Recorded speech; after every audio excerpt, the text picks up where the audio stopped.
माता वैष्णो देवी जाने वाले श्रद्धालुओं के लिए बड़ी खबर है।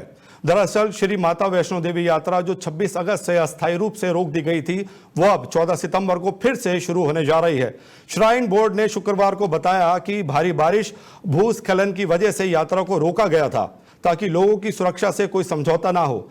ट्रैक पर कई जगह नुकसान हुआ था, जिसकी मरम्मत और रखरखाव का काम अब पूरा कर लिया गया है। याद दिला दें, 26 अगस्त को अर्धकुमारी के इंद्रप्रस्थ भोजनालय के पास भूस्खलन हुआ था, जिसमें 34 लोगों की जान चली गई थी और कई घायल भी हुए थे। रिपोर्ट्स के मुताबिक ज्यादातर मृतक तीर्थ यात्री ही थे और इसके बाद से यात्रा बंद कर दी गई थी। लेकिन अब लोग लगातार मांग कर रहे थे कि नवरात्र से पहले दोबारा यात्रा शुरू की जाए। अब जब 22 सितंबर से नवरात्र शुरू हो रहे हैं, तो ऐसे में 14 तारीख से यात्रा का दोबारा शुरू होना श्रद्धालुओं और व्यापारियों दोनों के लिए राहत की बात है।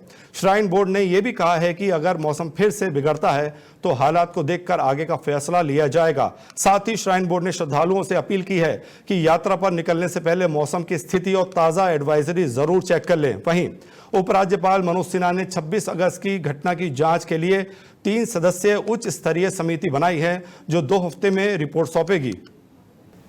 और क्या कुछ सुविधा दे रही है गवर्नमेंट, कैसे यात्रा को आगे बढ़ाया जाएगा, और जबकि इतनी बड़ा हादसा होता है उसके बाद यात्रा को दोबारा शुरू किया गया है। और मनोज सिन्हा ने भी बोला है कि ये यात्रा ठीक से कराई जाएगी, श्रद्धालुओं का ख्याल रखा जाएगा। और हमारे साथ इस खबर में ज़्यादा जुड़ रहे हमारे संवाददाता जावेद से बात करते हैं कि क्या अपडेट है। जावेद, यात्रा दोबारा शुरू की जा रही है नवरात्रों में, क्या अपडेट है? यात्रा में क्या क्या सुविधाएं दी जाएंगी श्रद्धालुओं को? जी देखिए, जिस तरह से यहाँ पे जो 25 अगस्त से जो मौसम में जिस तरह से जो तब्दीली पैदा हो गई थी, सैलाब आ गया था, उसके बाद जिस तरह से जो पहाड़ गिर गए थे जिसमें कई श्रद्धालुओं की मौत भी वाक़या हुई थी, तो उसके बाद अब इस महीने की 14 तारीख से एक बार फिर श्रद्धालुओं का यहाँ पे जो सिलसिला है वो एक बार फिर शुरू हो जाएगा। पूरी तरह से वहाँ पे हतमी शक्ल दी गई है इंतजामात को, और ये भी बताया गया है कि वहाँ पे पूरी तरह से क्लियरेंस हासिल हुई है। जो वहाँ पे जो श्राइन बोर्ड अथॉरिटीज है उन्होंने भी वहाँ पे क्लियरेंस फराहम की है। और ये भी बता दें कि वहाँ पे जिस तरह से श्रद्धालुओं की एक बड़ी तादाद यहाँ पे जाने की ख्वाहिशमंद है, और पूरी तरह से इंतजामात को हतमी शक्ल दी गई है। और वाज़ेह रहे कि जिस तरह से वहाँ पे जो सीईओ है जो इस श्राइन बोर्ड के, उन्होंने पूरी तरह से सरकार को भी ये हिदायत दी है कि वहाँ पे पूरी तरह से अब तैयारियां मुकम्मल हो गई थी। जो रास्ते खराब हो गए थे उन पर भी मरम्मत का काम शुरुआत से शुरू किया गया है, और उनको पक्का बनाने के लिए वहाँ पे हर मुमकिन इंतजामात किए गए हैं। और जिस तरह से श्रद्धालुओं में भी एक खुशी की लहर और उम्मीद पैदा हो गई है कि वो एक बार फिर माता वैष्णो देवी के टेम्पल जो दर्शन के लिए जाएंगे।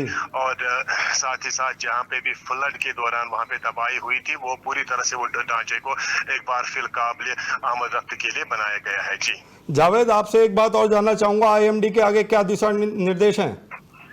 देखिए, जिस तरह से यहाँ पे जो आईएमडी की तरफ से जो प्रेडिक्शन जारी हुई है, उन्होंने बताया था कि यहाँ पे 13 तारीख से 12 तारीख से लेकर 21 तारीख तक फिर मौसम में तब्दीली आएगी, फिर बारिशों का सिलसिला शुरू हो जाएगा। लेकिन उन्होंने बताया कि यहाँ पे हल्की हल्की बारिशें होगी।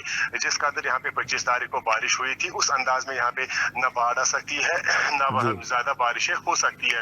फिर भी उन्होंने यहाँ के जो पूरी तरह से जो प्रशासन है उनको अलर्ट रहने के लिए यहाँ पे कहा गया है। साथ ही साथ जो इंतजामिया है, खासकर जितने भी जो रिलीजियस प्लेसेस होते हैं उनको यहाँ पे मुतहरक रहने के लिए हिदायत दी गई है। जी मनोज सिन्हा ने क्या कुछ कहा है? जी, वो पूरी तरह से वो बार बार लगातार वो मीटिंग्स का यहाँ पे एहतमाम करते हैं, मीटिंग्स लेते हैं, मीटिंग्स का जायजा लेते हैं। और साथ ही साथ वो यहाँ पे जो मुमकिन जो कंसर्न जो वहाँ पे जो मेंबरान होते हैं, जो अफसरान होते हैं, लगातार उनके साथ मीटिंग्स लेते हैं, ताकि यहाँ पे खुश उसलूबी के साथ जो श्रद्धालु है वो जाते हैं हंसते हंसते मुस्कुराते हुए चेहरों के साथ वहाँ पे जाए और वहाँ पे माता वैष्णो देवी का दर्शन करे। जी बहुत धन्यवाद जावेद इस तमाम जानकारी के लिए। तो ये थे हमारे संवाददाता जावेद, जो बता रहे थे नवरात्रों में ये यात्रा शुरू होने की खुशी में श्रद्धालु काफ़ी उत्साहित हैं और इनकी सुरक्षा के पुख्ता इंतजाम कर लिए गए हैं।